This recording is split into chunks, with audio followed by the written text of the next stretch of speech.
The Bible tells us that there is nothing new under the sun. If that's true, that means we ought to be able to learn from history.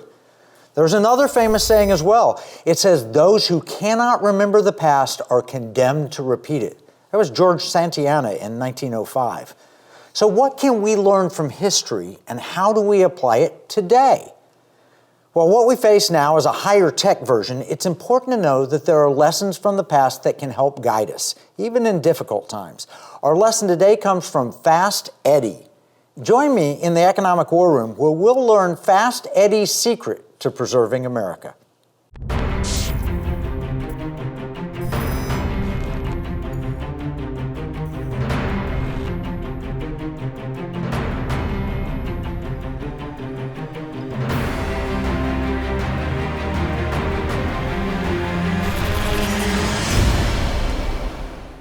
It feels as if everything is happening so fast and is completely out of control. Socialism seems destined to overtake America, plunging humanity into a new Dark Ages period. The elites seem to be gaining a science fiction level of control at the expense of individual liberty. In the last election, it didn't do much to restore our faith in the American experiment either. But I have two messages for you. One, you are not alone.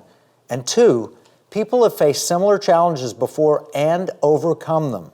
The Bible is full of examples when people felt alone and God showed them that they weren't.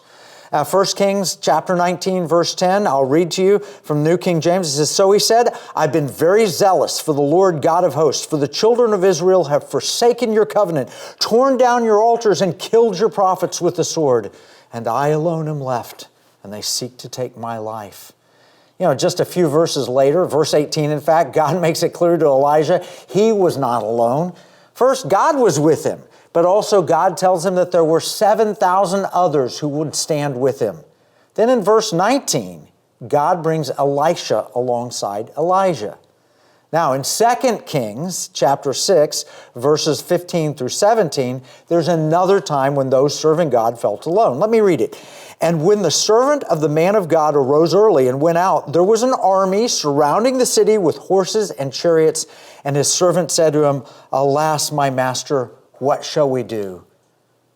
So Elisha answered, he said, do not fear, for those who are with us are more than those who are with them. And Elisha prayed and said, Lord, I pray, open the eyes that he may see. Then the Lord opened the eyes of the young man, and he saw, and behold, the mountain was full of horses and chariots of fire all around Elisha. Bottom line, they weren't alone, and neither are you. In fact, we may be in the majority, as Lieutenant Governor Mark Robinson recently shared with us in episode 212. But tyrants, they stoke our fear of isolation to silence, divide, and conquer us. We learned that from Stella Morabito's great new book, The Weaponization of Loneliness. Be sure to catch that episode also. We are not alone. Now, the second point, people have faced similar challenges before and overcome them. Here, I could throw at you David versus Goliath, or one of my personal favorites, the Battle of Dunkirk. But this episode, I'm going to tell you about a man who was nicknamed Fast Eddie. And now, just to put your mind at ease, I'm not referencing the slick-talking electronic salesman in New York City. That was Crazy Eddie. No, the Fast Eddie I'm referring to loved cars. In fact, he set the world land speed record at Daytona in 1914, clocking in at 134 miles per hour, which is pretty fast for 1914. While he was great at racing and once even owned the Indianapolis 500, he was best known for flying.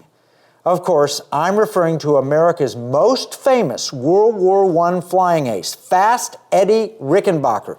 In fact, Captain Rickenbacker, as he was later known, was called America's Ace of Ace. And his story is amazing. He was awarded a Medal of Honor in 1930.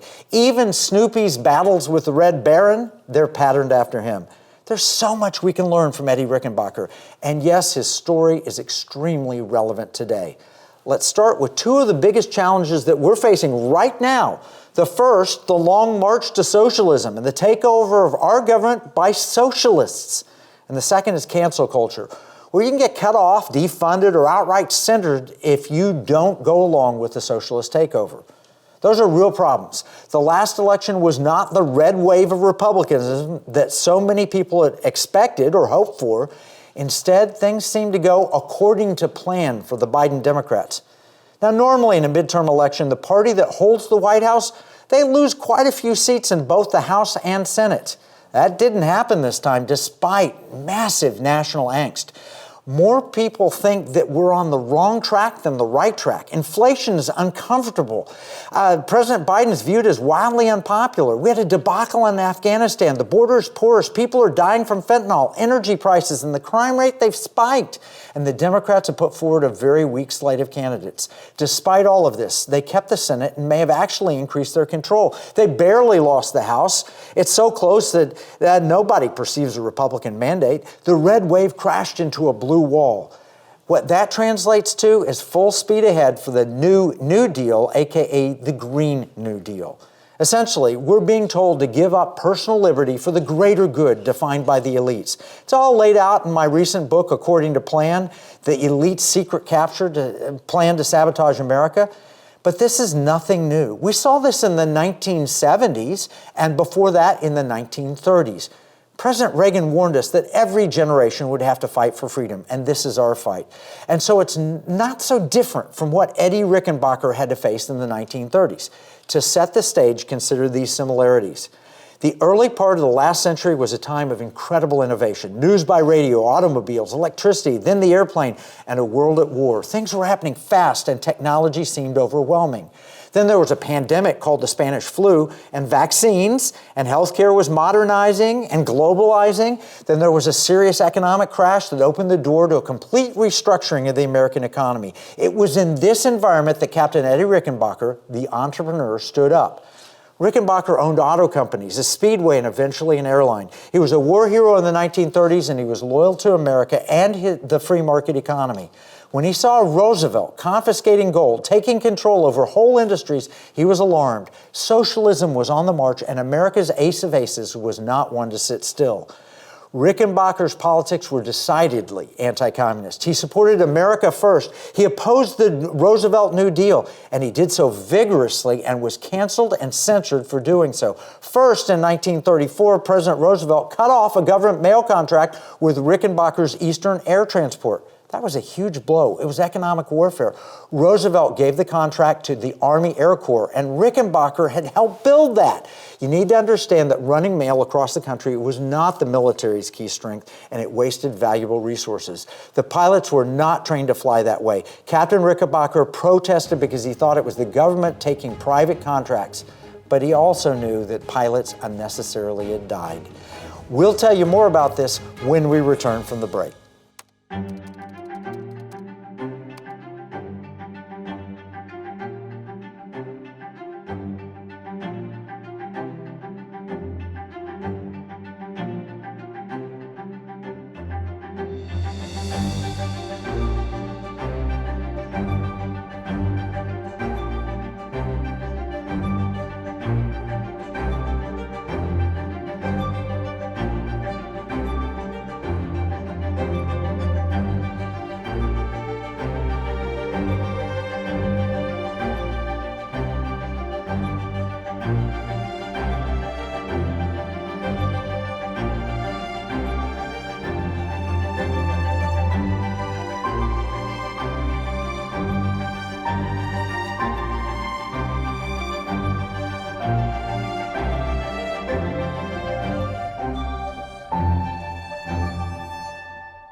To tell you more about Captain Eddie Rickenbacker, let me quote from history.net. Here's a quote. To show that the airlines were better qualified to fly the mail, Rickenbacker, with Jack Fry, vice president of TWA, and a contingent of journalists, flew coast to coast in the one and only Douglas DC-1, the granddaddy of all Goonie birds, in 13 hours and 2 minutes, a transcontinental record for commercial airplanes. It was public protest against what Rickenbacker bitterly denounced as legalized murder, since 3 Army pilots had died trying to get to their assigned stations. We told you Roosevelt cut off Eastern Airlines in an act of economic warfare to defund Eddie Rickenbacker. And you know what? He also censored him. After Rickenbacker proved that commercial airlines were better suited to deliver mail than fighter pilots, Congress took action. Here's from history.net. The Airmail Act of 1934 was passed after several more Army pilots were killed because they were untrained in instrument flying and their aircraft were inadequately equipped. The legislation changed the structure of U.S. civil aviation, established the Civil Aviation Authority that granted control over airports, air navigation aids, air mail, and radio communications. And Rickenbacker was fighting back against socialism. And he wanted to go on the radio that the government had just taken control of. And he went to the radio and he started to tell the story of what Roosevelt was doing. And guess what? President Roosevelt just called RCA, Radio Corporation of America, and said, take him off. The first man canceled, Eddie Rickenbacker. You know what else he did? He raised salaries. He improved working conditions. He instituted an employee stock option plan. He wanted to show that private enterprise works better than government handouts. And even in 1938, Rickenbacker bought the airline Eastern Airways. As he saw it, Eastern Airlines showed that free enterprise works for all parties. It was the only commercial airline to operate without subsidies. Even better, Eastern had the best safety record. In 1937, Eastern was the first airline to receive an award from the National Safety Council. It flew for 7 years, 141 million miles, without a single passenger fatality. FDR wasn't happy that America's ace of aces was vocally demonstrating that free enterprise is superior to his New Deal.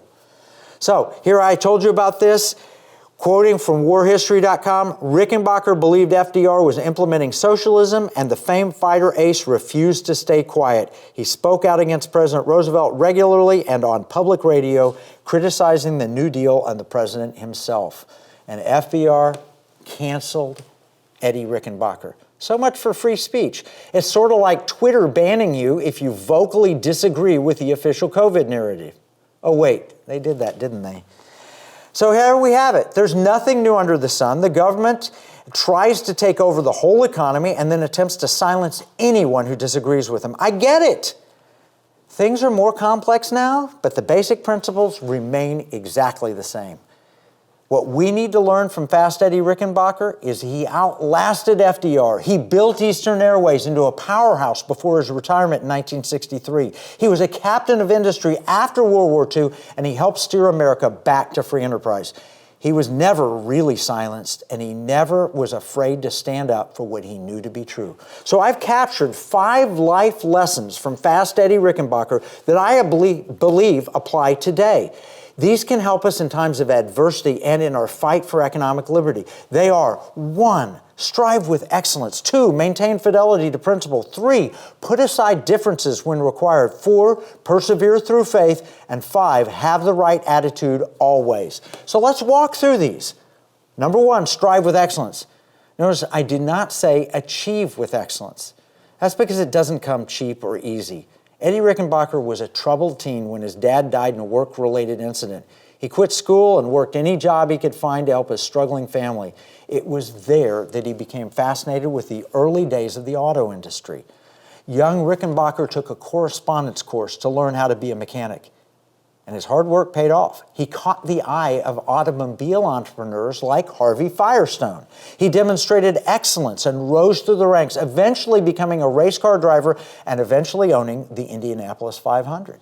As the First World War began, all careers shifted. Eddie volunteered and started as a military driver for officers in Europe. But because he'd mastered mechanics, he was soon asked to be the chief engineer at a flight school in France. And that's where he became fascinated with airplanes. And he leveraged that into getting an opportunity to get a pilot's commission and go through the flight school himself. His fellow pilots, they looked down on him. He was uneducated. He was unworthy. He hadn't gone to college. But Eddie's continuing commitment to excellence made it possible for him to outshine all of them. And when the war ended, he brought down 26 enemy aircraft and earned the moniker Ace of Aces. That's our first lesson. When facing adversity, become so excellent that you can't be ignored. No matter your business, do it better than anyone else. And don't just complain about what's wrong. Lesson number 2, always demonstrate fidelity to principle, even above self-interest. There's so many examples where Captain Rickenbacker chose the right path even when he could have taken the easy way out. As one example, he refused to take bankruptcy when he was $250,000 in debt. In today's dollars, that's over $4 million. He wasn't going to go bankrupt. He paid everybody back, every penny. In his early years, he actually made a lot of money racing cars. He made the equivalent of $1 million a year salary, actually $40,000 a year at the time. But he did not hesitate to join the war effort. He gave up $1 million a year salary. He further stood by his principles after the Great War when he testified at the court-martial of General Billy Mitchell. He knew his commander was being falsely attacked and was willing to stand up to the Department of Defense and set the record straight. He put his career on the line for what he knew to be right again.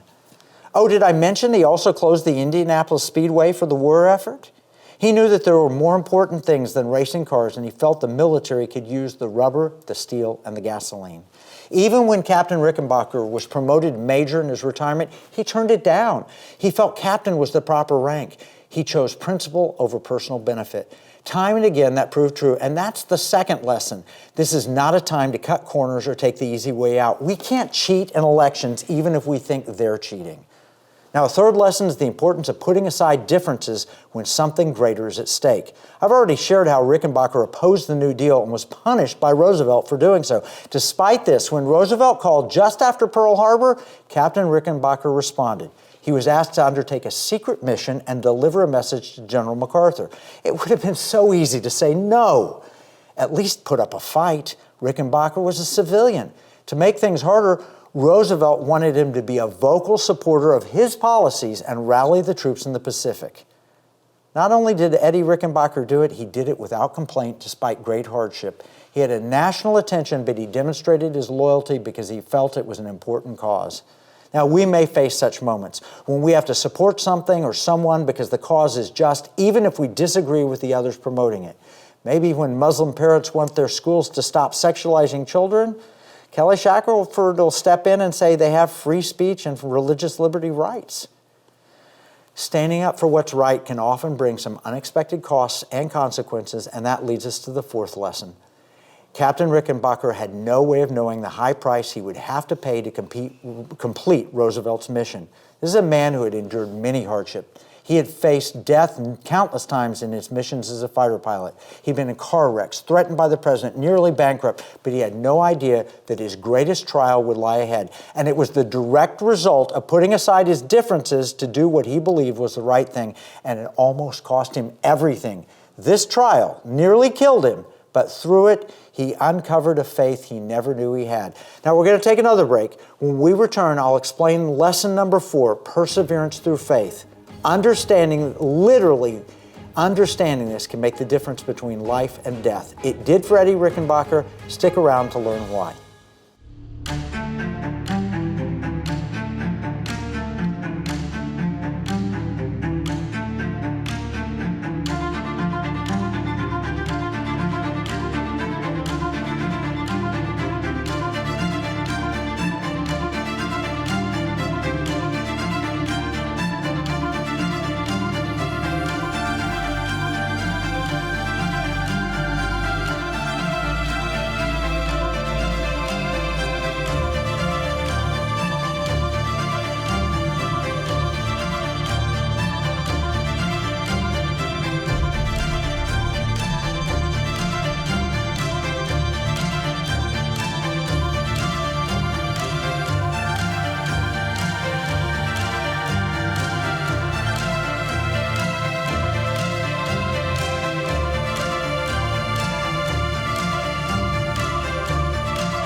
In the Economic War Room, we've been learning lessons from Eddie Rickenbacker, and lesson number 4 is perseverance through faith.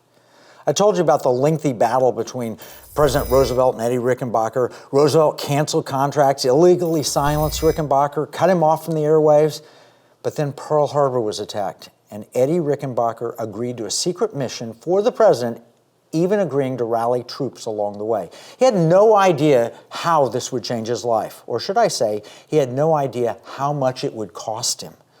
Rickenbacker's tour required him to take a B-17 transport from Honolulu to Canton Island en route to General MacArthur, but the flight never arrived. There was a navigational failure, causing Rickenbacker's plane to miss a refueling stop and eventually forced the plane to ditch into the Pacific. Rickenbacker wasn't the pilot, he was just a passenger, but he took command of the situation. Without any real rations, adrift at sea, hopelessly lost, 8 men shared 3 life rafts. One of them was severely injured and eventually died, and the other 7 endured 26 days without any external reason for hope. All of this is recounted in Rickenbacker's book with the title, 7 Came Through. It's a miracle story, and Captain Eddie Rickenbacker was, as always, a genuine hero.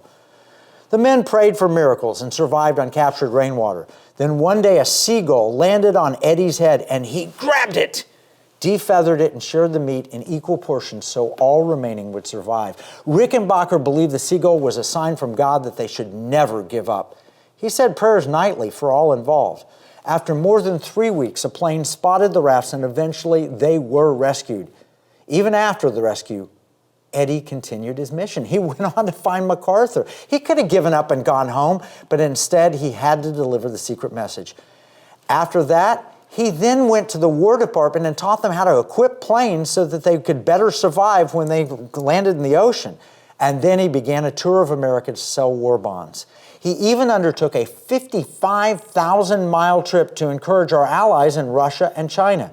Rickenbacker was offered the rank of Major General. He refused it. He wanted the freedom to tell the truth and to criticize the government as necessary.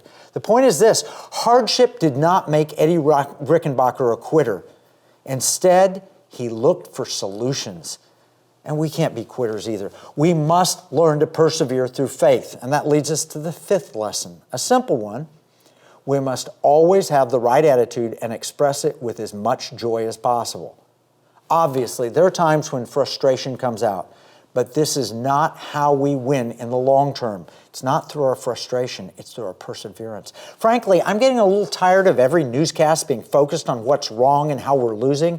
My friend Joy, who passed away last year about this time, she called such discussions Satan's newsletters. We spend so much time bellyaching over problems without even trying to think of solutions. Now, that's not what you get in the Economic War Room. Not only are we always looking for the silver lining, we're also always looking for solutions. I don't think there's another show on television or the internet or podcast or program anywhere that is as solution-driven as we are. Every week we try to share with you the bad, the good, and the beautiful. It's the opposite of the good, the bad, and the ugly.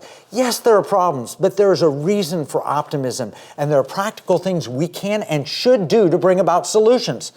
Let me share, that was Captain Eddie Rickenbacker's life approach, and he held true to it even under the worst of circumstances.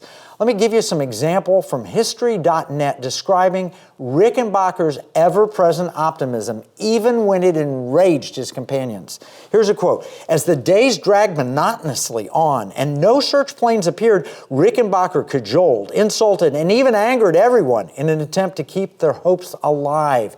One man tried to commit suicide to make room for the others, but Rickenbacker accused him of being a coward and hauled him back in. They all steadily weakened as time went on, and bitter arguments ensued with Rickenbacker as the focus of harsh remarks. But the airline executive believed that he must not admit defeat, and he used sarcasm and ridicule or anything he could do to keep the others from giving up. He later learned that several of the other survivors had sworn an oath they would continue living just for the pleasure of burying Eddie Rickenbacker at sea. Passions flared, but when you read the accounts of the men afterward, they knew what Rickenbacker was doing and they thanked him for it. He would not allow their pessimism to stand in the way of their rescue. And that's where we are today. Don't let pessimism and hopelessness rule your heart and mind now. It's crucial for us to have the right attitude. We're not hopeless now any more than they were then. I've shared with you the miracle story of Dunkirk, where the small ships rescued more than 300,000 British soldiers from certain death or defeat. It took prayer, faith, work, and ultimately thanksgiving to survive enough and go on to victory. Today, we're faced with some really dark and dire circumstances. We see Google effectively stealing elections. Robert Epstein told us that. We see the advent of central bank digital currencies, a means of total economic control. We see a massive budget debt and out-of-control spending. We see our own funding of China as an adversary and building up their military, and we're paying for it. We see deplatforming and canceling of righteous people. We see attacks on the family and family values. We've covered all this in the Economic War Room. It is bad. It's the bad. But we also share the hope. We've offered genuine solutions, the good, and action steps we can take to protect our families and nations. You'll learn that many of the problems we face can be addressed by getting our heart right, by getting our money right first. Jesus taught us that in Luke 16:11. That's why we keep telling people they must weaponize their money, their giving, spending, and investing if they want to achieve victory in this economic war. Now, if you're new to the Economic War Room, go back and review the previous episodes. We offer solutions for every problem we bring up. The motivation that Eddie Rickenbacker used to pray for help, and then when a seagull landed on his head, he captured it and shared it, that was inspired by a true story. This man as a child, he had to really struggle, but we can learn life lessons from him. So here are the lessons. We strive with excellence, maintain fidelity to principle, put aside differences when required, persevere through faith, and have the right attitude always. Of course, it's not easy to do this, especially if you feel alone. And you're going to need help because things are more complicated than 100 years ago, but the principles are the same. We're in another war. This one's an economic war. And like Rickenbacker's day, we face an enemy at home in the form of government overreach and socialism, but also a foreign enemy. Then it was Germany and Japan, now it's China and Russia. For the most part, it's an economic war, and you're being targeted, and you should have help. That's why we're training financial advisors at the NSIC Institute. NSIC stands for National Security Investment Consultant. Do you have a financial advisor? You should have one. A stockbroker, a financial planner, an insurance agent, a CPA, anyone who can help you with your investing. And if you've got one, don't you want them trained to help align your money with your values? We train advisors at Liberty University in an 8-week course. You can learn more about this at nsic.org. Now, everything we've talked about is summarized in this week's free economic battle plan. You can learn more about the economic war of the heart. You can learn about finding a financial advisor. You can learn about weaponizing your giving, spending, and investing. So go to economicwarroom.com and sign up for the free economic battle plan. Fast Eddie taught us the power of perseverance, and he gave us a plan for victory. We've got to learn from it. Remember, what we see as a marketplace, our enemies view as a battle space. This is Kevin Freeman from the Economic War Room.